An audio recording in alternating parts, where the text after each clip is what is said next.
تو نگاه اول طبیعته، اما تو نگاه دوم کارخونه ساخت فشنگ با دمپای پلاستیکیه. بله دقیقاً اینجا شروع تولید ناامنی بین المللی و ترورهای ناموفقه. مستند از دمپایی تا گلوله داستان یک اصابت ناموفق.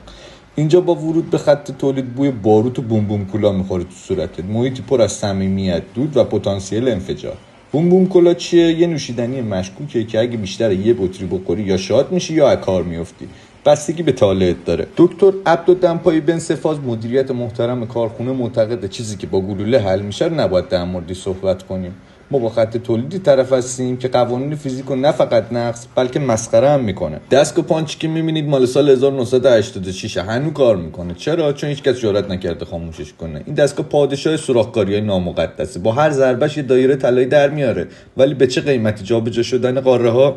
این دوستمون در حالی که با ایرپاد داره پادکست انگیزشی گوش میکنه در حال تولید مرگ هم هست. تو این مرحله پولکیایی که با پانچ بریدن و با یه دستگاه پرس دیگه و کشش تبدیل به کاپ میکنن. دو تا از خوبای جنگ نرم و سخت در حالی که پشت سر سبقت الله صحبت میکنن با دقتی نزدیک به خلسه عرفانی ضایعات کاپا رو میگیرن تا یه بار دیگه آماده بشه برای کشش با پرس بعدی. بعد چند مرحله کشش و پرسکاری نامنظم وارد فاز تراشکاری با حرکات موزون پا میشیم. راه اندازی دستگاه به صورت درازکش با کف پا.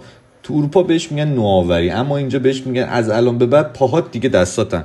کاملا مشهوده که با خودش داره میگه من برای این کار ساخته نشدم، ولی خب بالاخره حقوق داره. میگن تو کارگاه هیچ کس نمیدونه که این دستگاه با برق کار میکنه یا انرژی انگشتش از سپاه، ولی خب هرچی از جواب میده دیگه. دومی انرژی تجدیدپذیر پاکستان انرژی زانوییه که تهش هم اگه کشکک زانو به قشقش افتاد با گیرسکاری کارو در میاره. دمپای گوشه صحنه بی‌صاحب ولی پر از خاطرات یه اپراتور فداکار. شاهد فاز شگفت انگیز پر کردن باروت هستیم. نبی الله باروت پاش با دقت مثال زدنی داره باروت شبیه خاک شیر میپاشه رو کله فشنگا. اینجا یه اشتباه کوچولو ممکنه کل محله رو بفرسته فضا، ولی اصلا مهم نیست، چون دو تا تاریخ توی شناسنامه هر پاکستانی خیلی اهمیت داره. یک تاریخ تولد، دو تاریخ انفجار. تو پاکستان آخرین چیزی که اهمیت نداره ایمنی است و کلا معتقدن اتوماسیون مال غربی‌ها و کفاره، برای همین تمام مراحل با احساسات انسانی کنترل و کالیبره میشه. دست آخرم به افتخار صلح جهانی بسته‌بندی‌ها با ظرافتی انجام میشن که انگار قراره اینا تو نمایشگاه هنر معاصر شرکت کنن، فقط با پیامد زندان.